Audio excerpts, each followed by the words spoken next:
주의 은혜가 오늘 또 여러분과 함께 하시기를 축복합니다. 19세기에 전 세계인들의 마음속에는 이제 인간의 이성이 극대화돼서 이 땅의 유토피아가 펼쳐질 줄로 믿고 있었습니다. 과학이 이제 발전하고 이제 이 땅은 새로운 유토피아가 세워질 거야. 이것이 19세기 말에 전 세계인들의 마음의 희망이었습니다. 20세기에 들어서면서 1차 대전과 2차 대전이 일어나면서 이 꿈들이 산산이 깨어져 버리고 말았습니다. 인간을 보호하려고 만들었던 무기가 인간을 이렇게 비참하게 만들 수 있는가? 그때 함부르크에서 태어나 17살의 독일 병으로 징집되어서 위르겐 몰트만이라는 소년이 전쟁터에 나가게 되었습니다. 그리고 그 병사들을 독일 군들은 영국으로 진격해 가기를 시작했어요. 그리고 결국은 영국군에 의해서 목숨보다 더 소중했던 자기 친구가 포탄에 찢기를 신음하며 죽어가는 걸 보면서 하나님은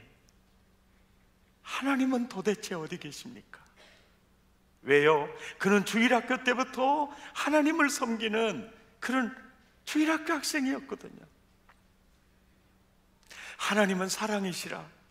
하나님이 천지를 창조하셨고 정말 하나님이 살아계신다면 이렇게 인생이 비참해질 수 있습니까? 그래서 그는 유명한 말을 남겼죠. 도대체 하나님은 어디 계십니까?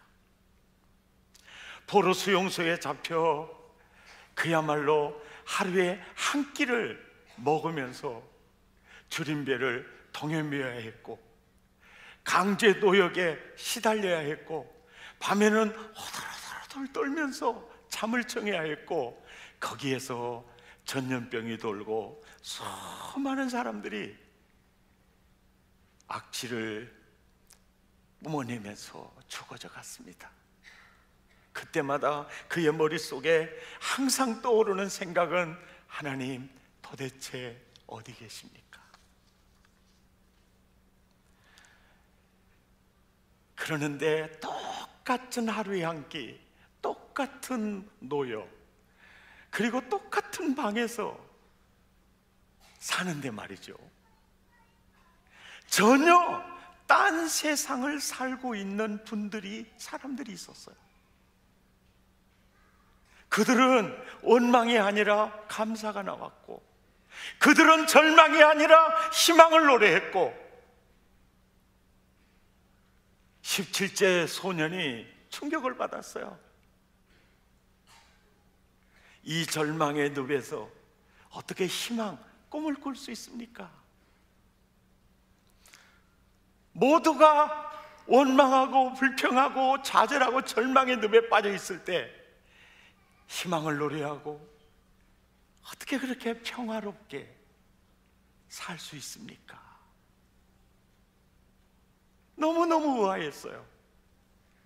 그런 사람들을 하나 둘씩 만나면서 물어봤어요. 그랬더니 그들은 예수님 때문이라고 했어요.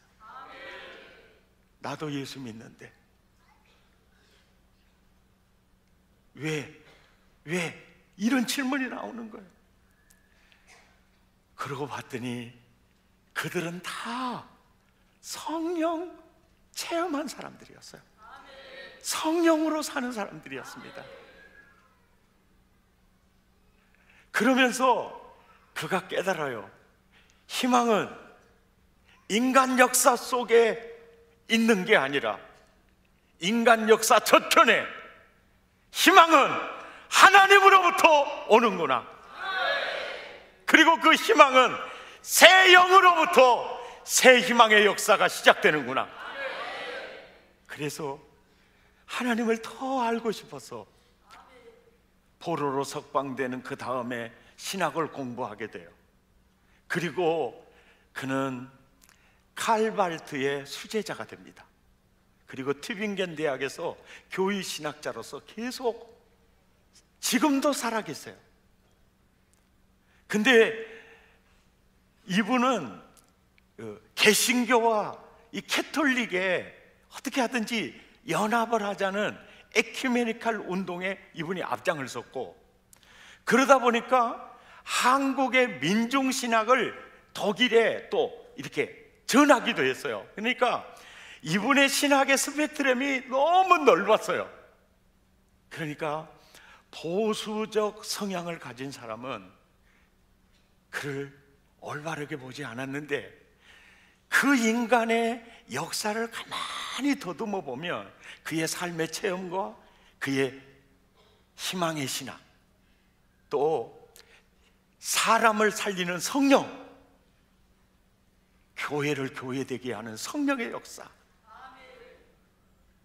바로 성령이 임하면 인생의 새로운 희망의 역사가 일어난다.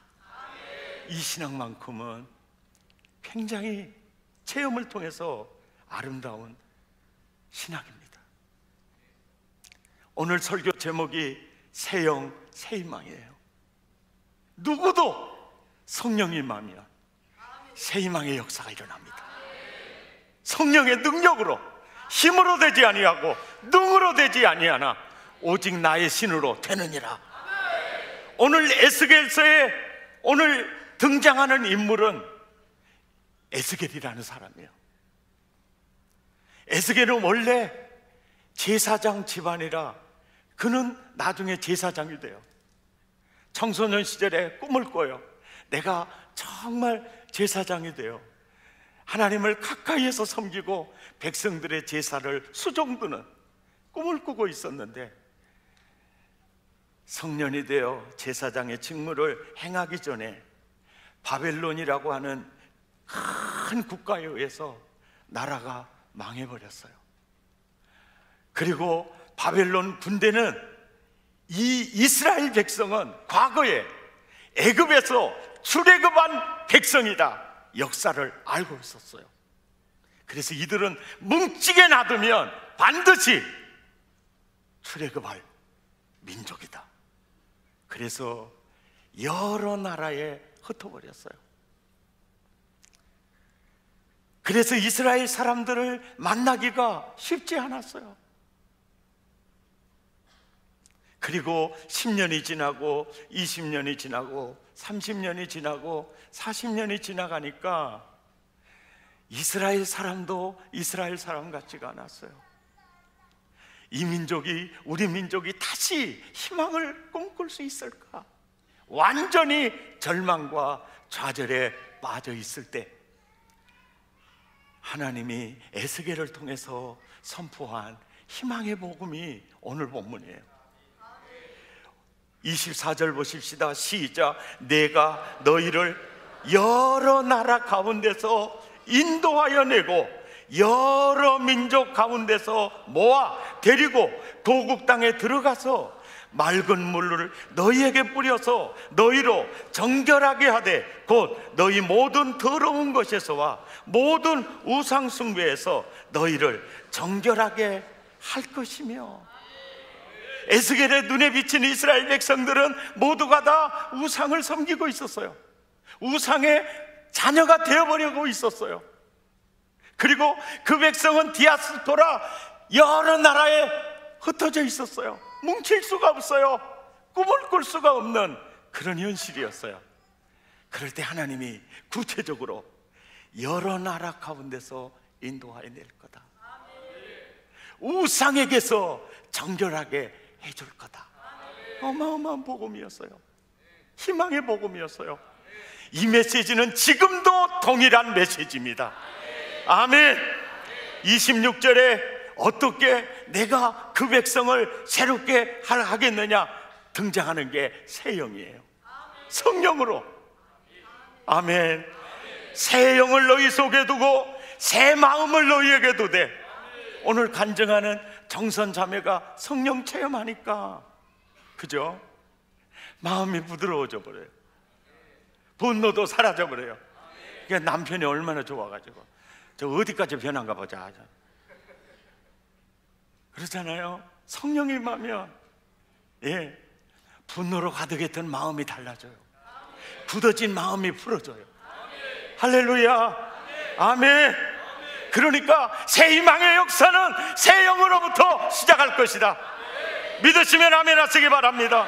27절에 시작. 또 내 영을 너희 속에 두어 너희로 내 율례를 행하게 하리니 너희가 내 규례를 지켜 행할지라. 내가 너희 조상들에게 준 땅에서 너희가 거주하면서 내 백성이 되고 나는 너의 하나님이 되리라.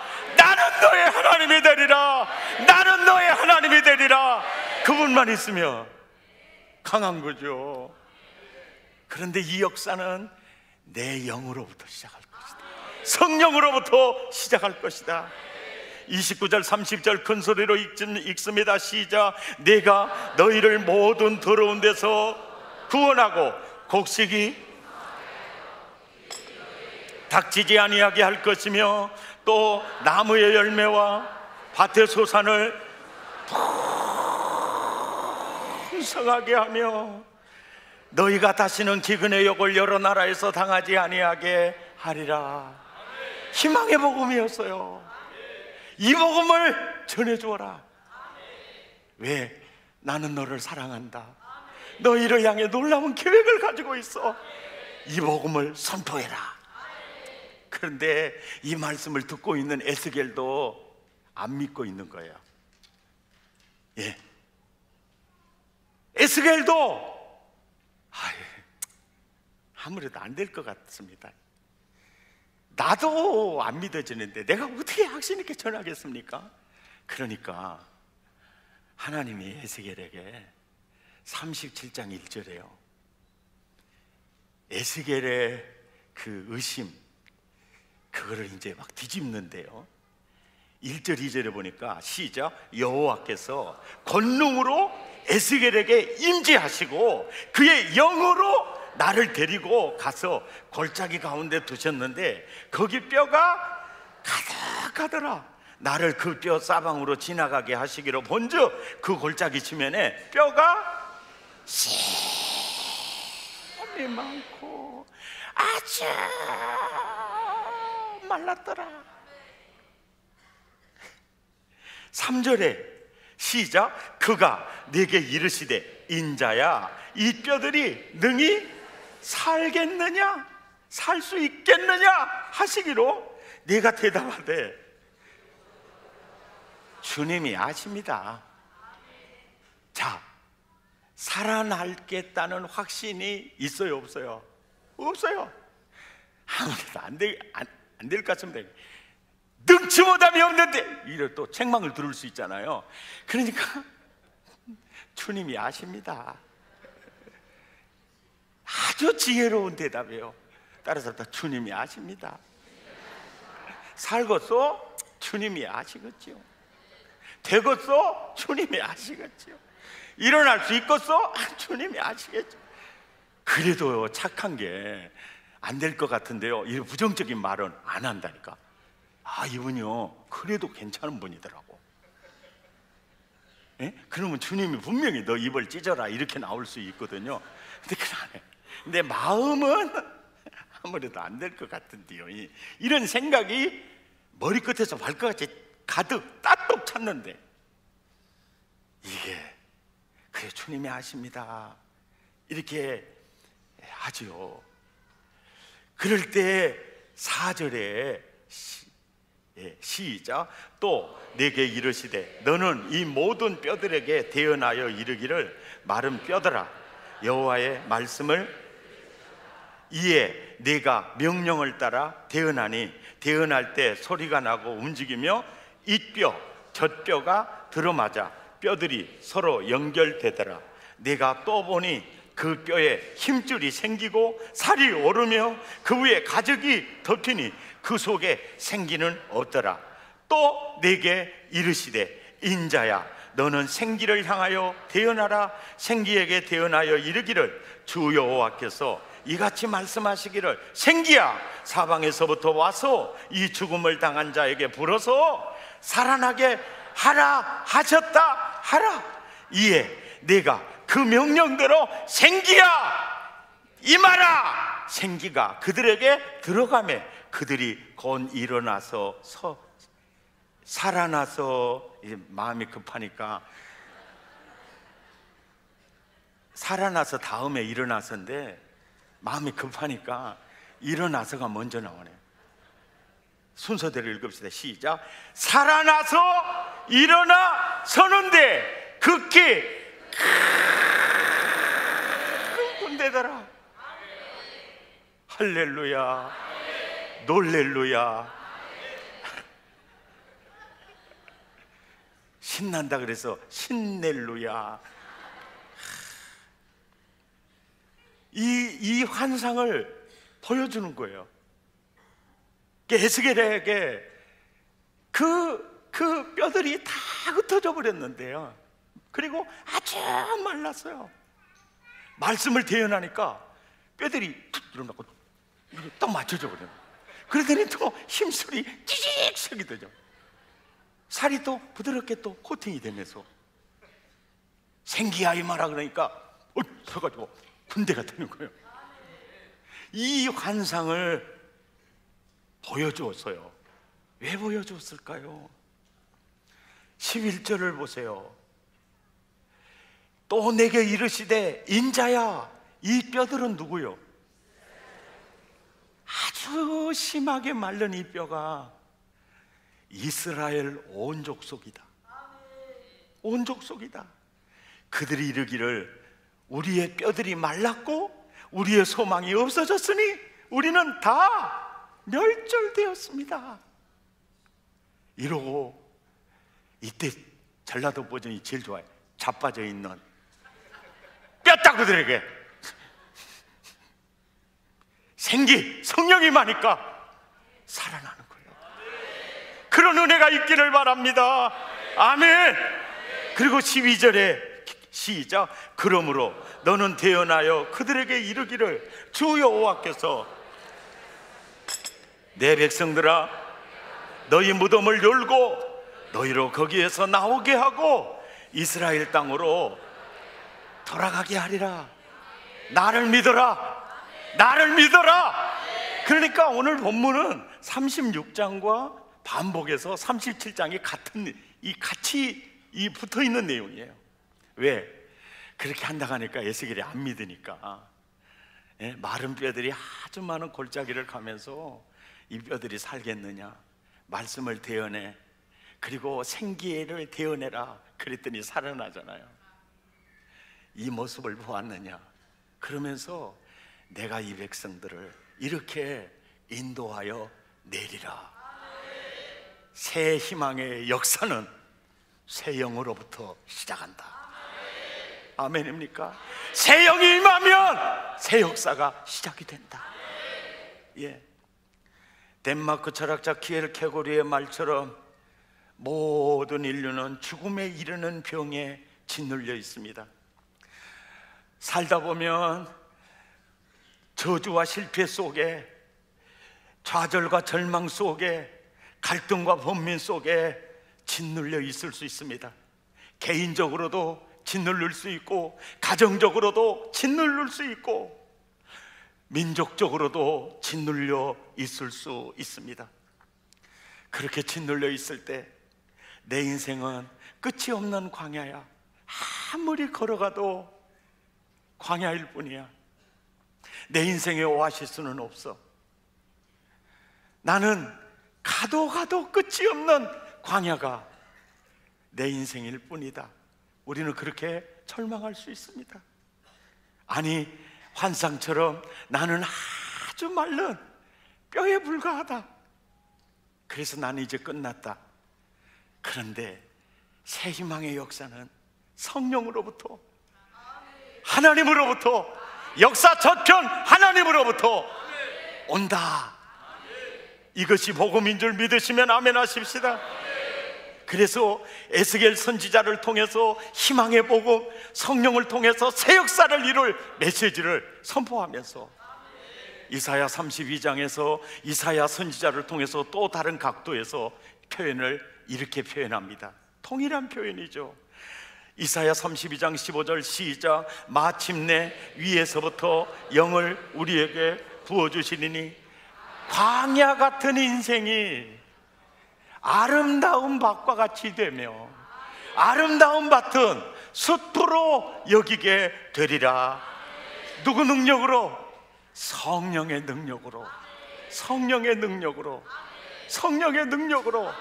마침내 성령을 우리에게 부어주시리니 광야가 아름다운 밭이다. 성령은 회복의 영입니다. 성령은 살리는 영입니다. 아멘. 성령은 생명의 영이에요.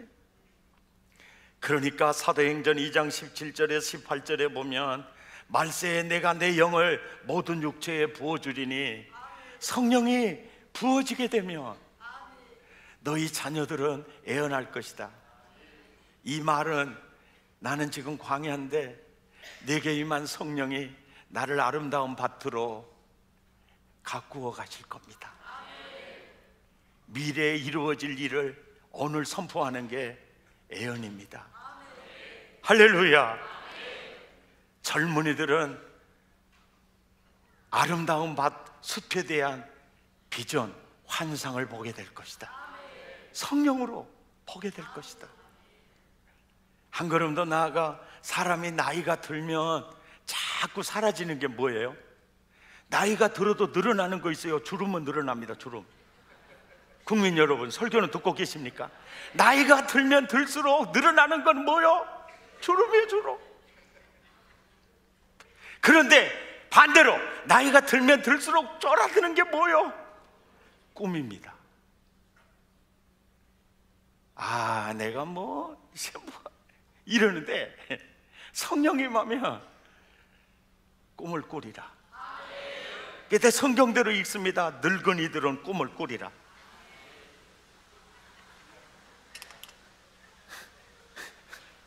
성경대로 그냥 읽습니다. 어째 이렇게 번역을 이렇게 해놨어요? 노인들은 이렇게 읽으시지. 이게 번역을 해. 이 선배님들이 문제가 있어요.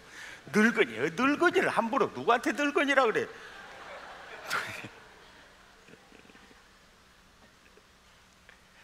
예. 그리고 여기서 말하는 남종과 여종은요, 노예를 가리켜요. 노예요. 노예. 남종과, 지금은 이게 그 노예가 없는 시대잖아요. 그때는 완전히 노예가 주인보다 훨씬 많은 시대예요. 억눌려 있는 자. 이 억눌린 노예들이, 그들은 자기 재산도 없어요. 또 아들을 낳아도 아무리 똑똑해도 노예예요. 이게 계속 노예가 노예 이렇게 나요. 그 드라마도 보니까 홍길동의 아버지가 노비잖아요. 이게 지도 노비잖아요.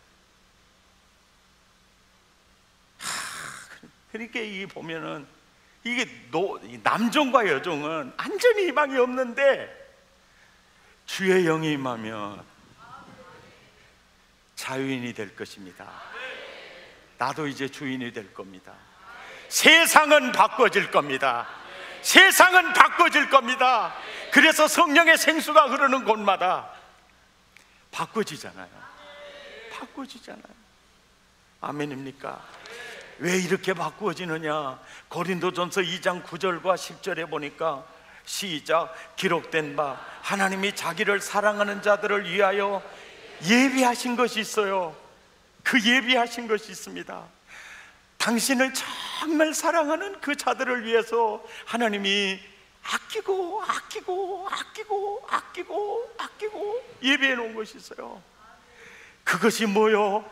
눈으로 보지 못한 거, 마음으로도 생각지 못한 거. 아멘입니까? 그런데요, 성령이 임하면 이걸 보여주는 거예요. 그러니까 예언하는 겁니다. 그러니까 환상을 보는 거예요. 그러니까 꿈을 꾸는 것입니다. 아멘입니까? 그 꿈을 꾸는 거예요.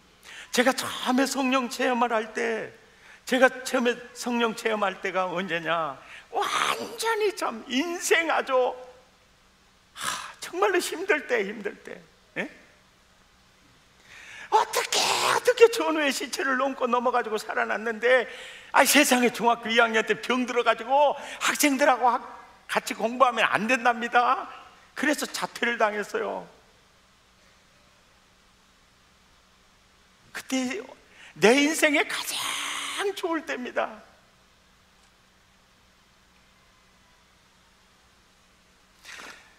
물론 저보다 더 힘든 세월을 사시는 분들도 계시겠지만 정말 힘들었습니다. 학교가 그렇게 가고 싶었습니다. 그래도 더 이상은 갈 수가 없었습니다. 그래 우리 어머니가 나를 데리고 부흥에 데리고 가요. 그때 내 인생은 완전히 광야였습니다. 부흥의 첫날 지나고 둘째 날 지나고 셋째 날, 제가 최초로 주의 영이 내게 임했어요. 주의 영이 내게 임했어요. 그 성령이 내게 임하니까,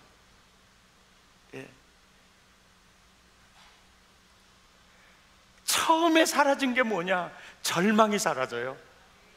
희망이 있어요. 꿈이 생겨요. 아멘. 이게 있어요.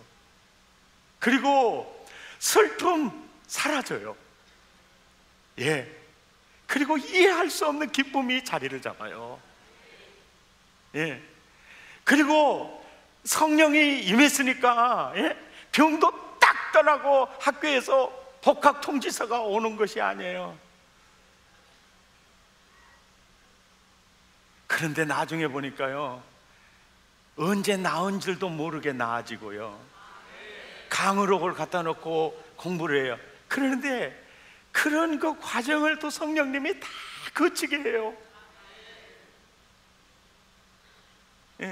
아이스케이크 장사하고 신문 배달하고 다 그 거치게 하더라. 그런데 그게 지금에 와서 생각해 보면 너무 감사할 일이에요. 성령 받으면 뚝딱 변하는 게 아니에요. 상황을 이길 힘을 주세요. 꿈을 주세요. 평강을 주세요. 그리고 서서히 아름다운 밭으로 가꾸어 가세요. 아멘입니까? 그래서 성령이 임하는 게 기쁜 소식이에요. 그래서 나 이 노래 엄청 좋아합니다. 이 기쁜 소식을 온 세상 전하세, 근활한 고통 다 그저 믿는 성도들 다 전할 소식은 성령이 오셨네. 성령이 오셨네. 성령이 오셨네. 내 주에 보내신 성령이 오셨네. 이 기쁜 소식을 온 세상 전하세, 성령이 오셨네. 그런데 이 찬송도요, 전라도 버전으로 부르면 더 재밌어요. 후렴은 전라도 버전으로 불러봐요. 한없는 사랑과 그 크신 은혜를 전하 의심하면서 안 믿는 자에게 내 작은 입으로 고친 것. 전라도 버전으로 성령이 왔단께, 성령이 왔단께, 성령이 왔단께, 내 주에 보내신 성령이 왔단께, 이 기쁜 소식을 주여 온 세상 성령이 왔단께.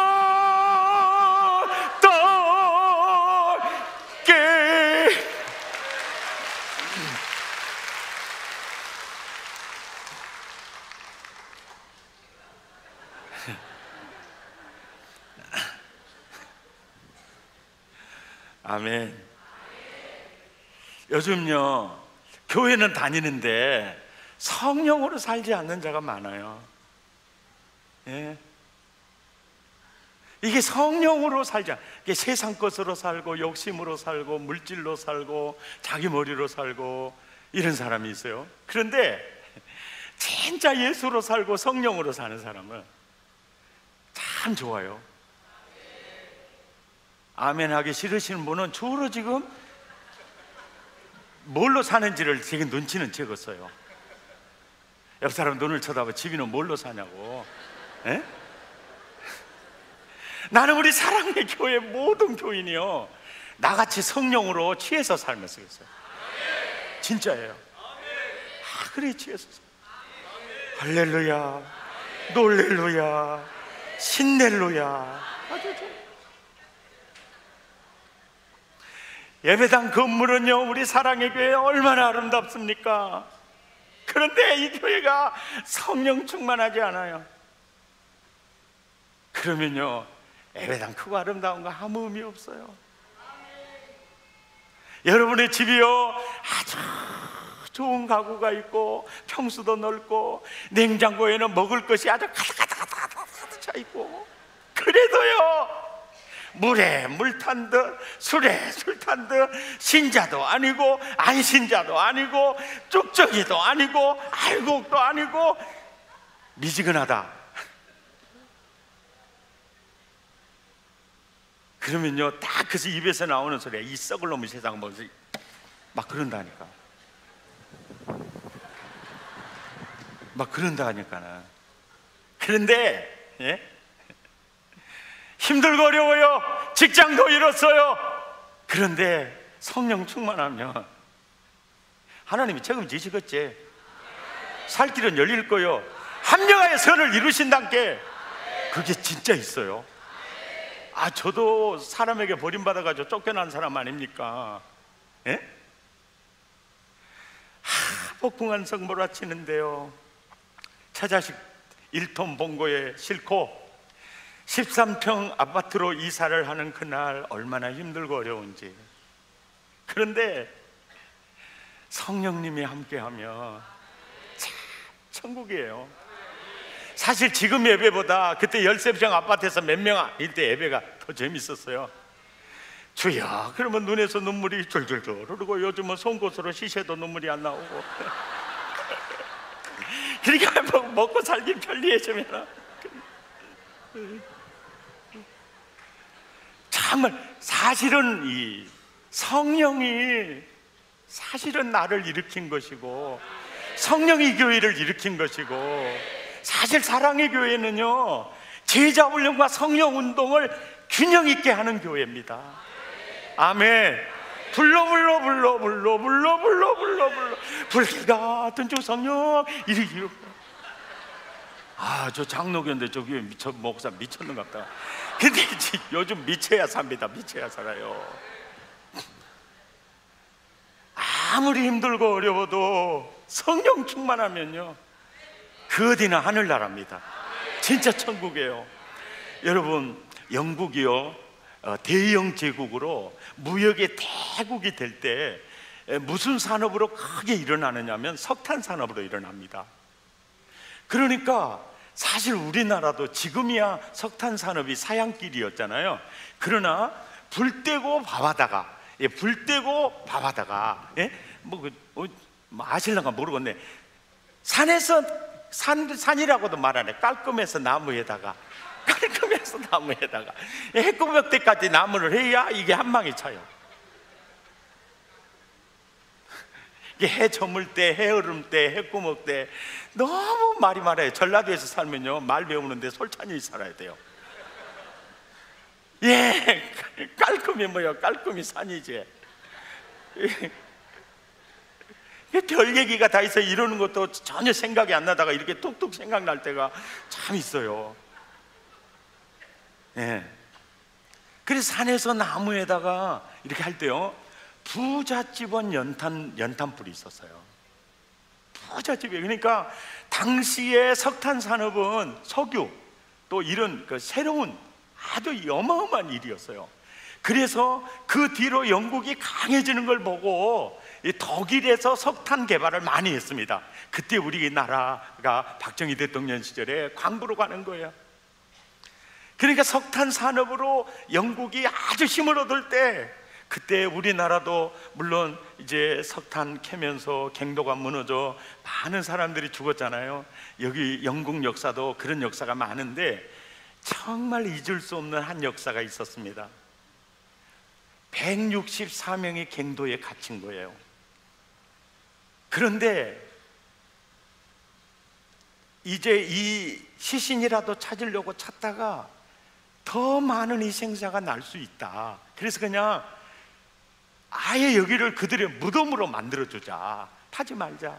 근데 그때 지도자들이 그래도 시신이라도 찾아서 유족에게 돌려보내준 것이 국가가 해야 될 일이다. 그래서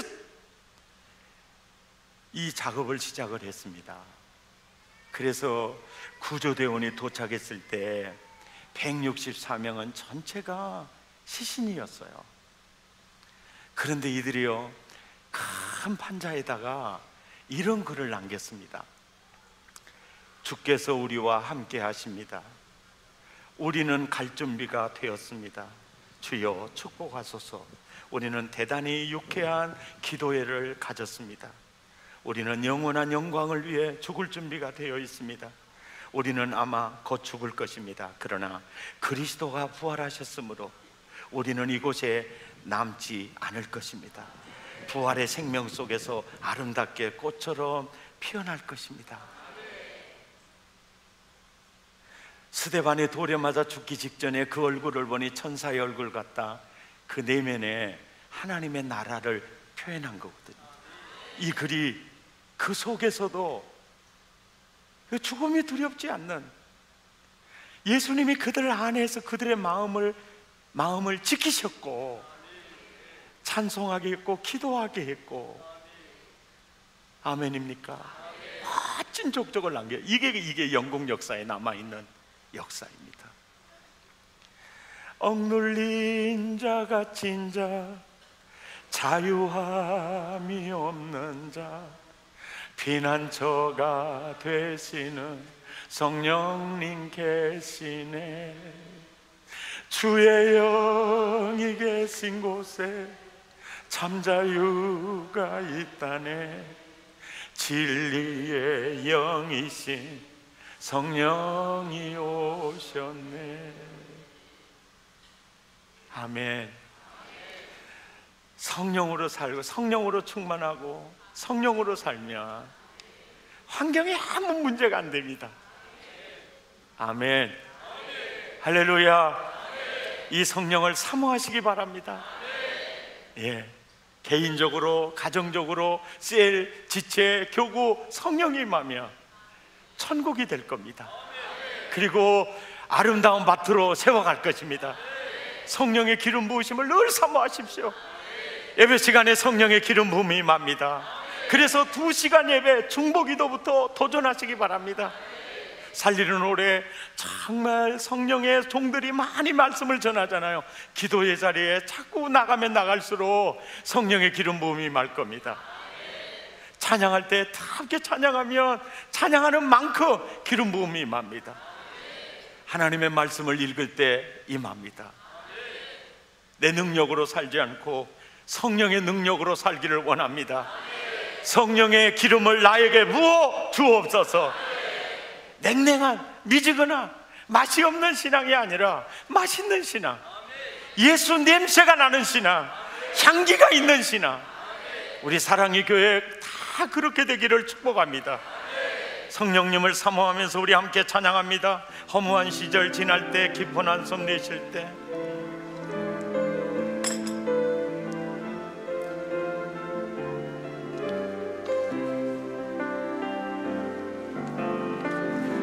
허무한 시절 지날 때, 깊은 한숨 내쉴 때, 아멘. 그런 풍경 보시며 슬가는 분이네. 아멘. 그와 같이 너희를, 아멘, 버려두지 않으리.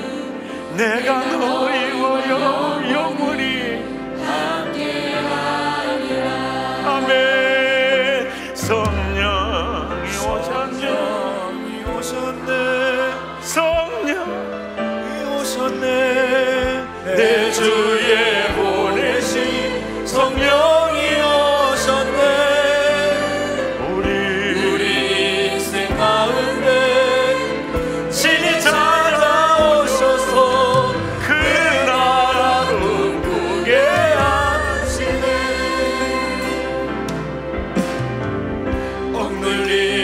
갇힌 자 자유함이 없는 자 피난처가 되시는 성령님 계시네.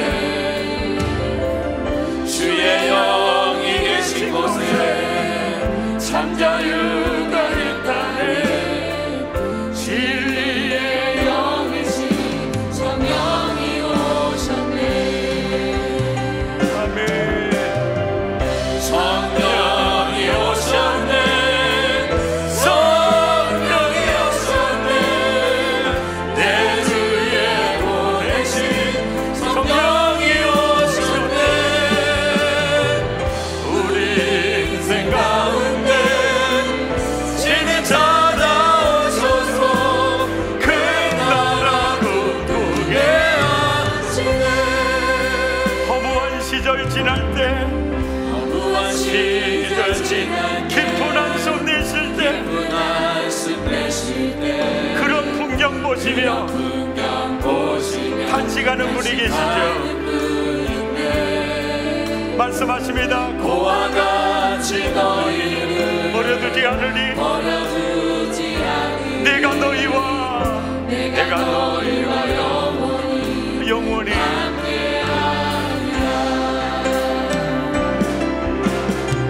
성령이 오셨네. 성령이 오셨네. 내 주에 보내신 성령이 오셨네. 우리 인생 가운데 진히 찾아오셔서 그 나라 꿈꾸게 하시네.